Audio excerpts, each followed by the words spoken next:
नमस्कार. तनुजाज रेसिपीजमध्ये तुम्हा सर्वांचं स्वागत आहे.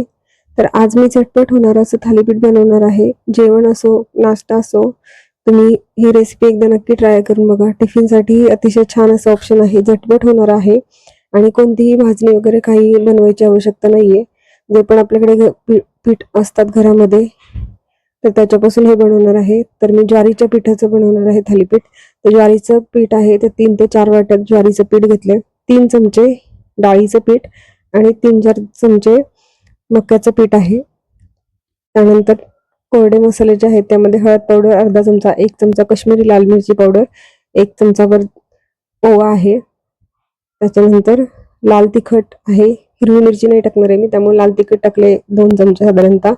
पांढरे तीळ आहेत 2 चमचे आणि चवीपुरतं मीठ. त्यानंतर धने जिरे पावडर आहे, तीही मी 1 चमचा ॲड केली आहे आणि त्याच्यानंतर लसूण पात आहे चिरून घेतलेली, ती ॲड केली आहे. त्यामुळे लसूण वगैरे, आलं लसूणची पेस्ट वगैरे काहीच वापरली नाही आहे मी. त्याच्यानंतर जर लसूणची पात नसेल तर तुम्ही लसूण ठेचून टाकला तरी पण चालेल किंवा आलं लसूणची पेस्ट टाकली तरी पण चालेल. त्यानंतर भरपूर अशी कोथिंबीर, थालीपीठ म्हटलं तर भरपूर कोथिंबीर असेल तर त्याची टेस्ट खूप छान येते. आणि बारीक चिरलेला कांदा आहे.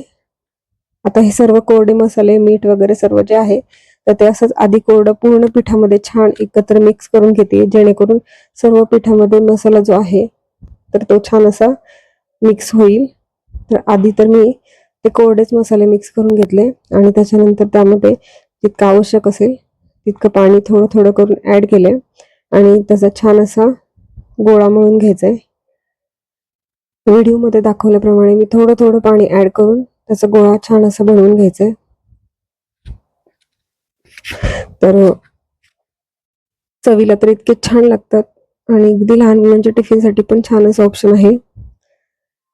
तर बघू शकता तुम्ही, थोडं थोडं पाणी ॲड करून मी छान असा गोळा मळून घेतलाय आणि आता ह्याला झाकण ठेवून थोडा वेळ भिजू देणार आहे. तोपर्यंत थालीपीठसाठी बनवली जाणारी उसळ आहे. काळ्या घेवड्याची उसळ आम्ही नेहमी बनवतो थालीपीठ बनवलं की.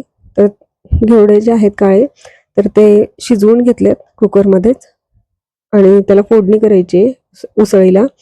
तर तेल गरम करून घेतले, साधारणतः एक 2-3 चमचे इतकं तेल घेतले आणि तेल चांगलं गरम झालं की त्याच्यानंतर त्यामध्ये अर्धा चमचा मोहरी, अर्धा चमचा जिरं, ते छान फुललं की अगदी चिमूटभर असं हिंग टाकलंय आणि कांदा आहे बारीक चिरलेला. कोणत्याही प्रकारची उसळ बनवायची असेल तर कांदा भरपूर लागतो.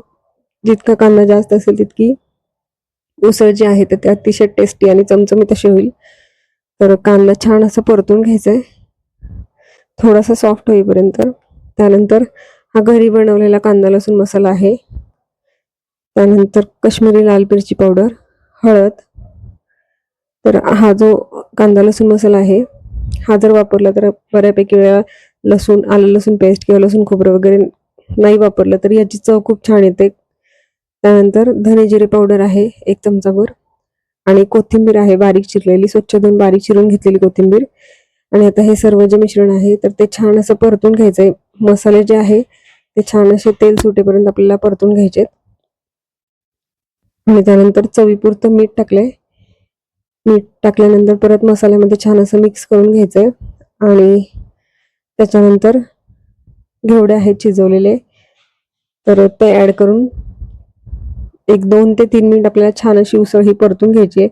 घेवडे शिजलेले आहेत त्यामुळे जास्त वेळ आपल्याला शिजवायची गरज नाहीये. छान असं परतून झालं, एकजीव झालं, सर्व मसाले छान मिक्स झाले की आपली उसळ जी आहे घेवड्याची तर ती तयार आहे. कोणताही थालीपीठ, भाजणीचं असो किंवा भाजणीचं असो, कोणताही जे पण आपल्याकडे थालीपीठ आपण बनवतो त्यात सोबत ही उसळ जी आहे ती अप्रतिम अशी लागते. तर आमच्याकडे नेहमी तर हीच उसळ बनवली जाते आणि ओल्या घेवड्यांचं सीझन असेल तर ओल्या घेवड्याची पण उसळ खूप छान लागते. आता ती मी शिफ्ट करते दुसऱ्या गॅसवर परतून होईपर्यंत. थालीपीठ बनवून घ्यायचंय. तर कॉटनचा कपडा घ्यायचा आहे. मी रुमाल वापरते आणि हा थालीपीठसाठीच नेहमी वापरणारा रुमाल आहे. त्यावर थोडंसं पाणी शिंपडून घेतलंय आणि एक गोळा घेतलाय आणि तो छान असं थालीपीठ त्याचं थापून घ्यायचंय. तर चवीला तर इतकं छान लागतं, तर मुलांनाही फार आवडलं आणि टिफिनसाठीच ॲक्च्युअली मी ही रेसिपी बनवली होती आजची. तर बघू शकता तुम्ही अगदी पातळ असं थालीपीठ थापून होईल. आणि त्याच्यानंतर तव्यावर तेल थोडं जास्त लागतं, कारण सुरुवातीला जेव्हा आपण करतो तेव्हा 1-2 थालीपीठ होईपर्यंत तेल जरा थोडं जास्त लागतं, म्हणजे ते चिकटणार नाही. तर तवा छान गरम करून घेतलाय आणि त्यावर भरपूर असं तेल स्प्रेड करून घेतेय आणि त्याच्यानंतर त्यावर थालीपीठ आहे तर ते टाकून घेणार आहे आणि दोन्ही बाजूनी छान असं खमंग खरपूस होईपर्यंत आपल्याला हे थालीपीठ भाजून घ्यायचंय. आणि तव्यावर टाकल्यानंतर मी त्यावर थोडंसं पाणी टाकून घेते, जेणेकरून जो कपडा आहे तर तो सहज असा निघाला जाईल, म्हणजे त्याला थालीपीठ जे आहे तर ते चिकटणार नाही. आणि परत थोडंसं पाणी टाकून छान असं फिरवून घेते आणि ते थालीपीठ भाजते तोपर्यंत दुसरं थालीपीठ इथे बनवायला घेते, कारण थालीपीठ हे मंद गॅसवर छान खमंग असं भाजावं लागतं आणि थालीपीठ भाजण्यासाठी थोडा जास्त वेळ लागतो, कारण आतून बिलकुल कच्चं राहतं कामा नये. तर त्यासाठी आपण मध्ये त्याला छोटे छोटे छिद्र पण केलेत, त्याच्यामधून तेल सोडलं की थालीपीठ जे आहे ते सर्व बाजूने आतून छान असं खमंग भाजलं जाईल आणि सर्व बाजूने त्याच्या कडा सोडवून घ्यायचे. थोडंसं तेल पण टाकून घेतलं मी, कारण थोडंसं चिकटल्यासारखं वाटलं तर ते तेल टाकलं तर ते अगदी सहज अलगद सुटलं जाईल. तर सर्व बाजूने मी तेल स्प्रेड केलंय आणि त्याच्या कडा अशा मोकळ्या केल्यात उलटण्याने आणि मग ते पलटवून घेणार आहे. तर खूप छान टेस्टी अशी ही रेसिपी आहे. तर तुमच्याकडे लसूणची पात असेल तर हे लसूणच्या पातीचं झटपट होणारं असं थालीपीठ तुम्ही एकदा नक्की ट्राय करून बघा. खूप टेस्टी लागतं आणि पातीचा जो फ्लेवर आहे लसूणचा तो खूप छान येतो. आपण लसूण ठेचून जे टाकतो त्याच्यापेक्षा जास्त छान असा फ्लेवर या पातीमुळे येतो. तर बघू शकता तुम्ही छान असं दोन्ही बाजूनी अलटवून पलटवून खमंग असं थालीपीठ जे आहे तर ते भाजून घेते मी. तर आजची रेसिपी तुम्हाला आवडली असेल तर रेसिपीला नक्की लाईक करा, कमेंट करा, शेअर करा आणि तनुजाच रेसिपीला सबस्क्राईब केलं नसेल तर नक्की सबस्क्राईब करा आणि बेल आयकॉनवर क्लिक करा, जेणेकरून जे पण काही नवीन रेसिपीज असतील तर त्याचे नोटिफिकेशन तुम्हाला सर्वात आधी मिळतील. तर टिफिनमध्ये मी हे सर्व केले.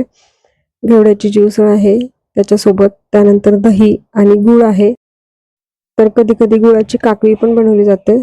तर बघू शकता टिफिनसाठीची थालीपीठची रेसिपी आहे तर ती तयार आहे. धन्यवाद.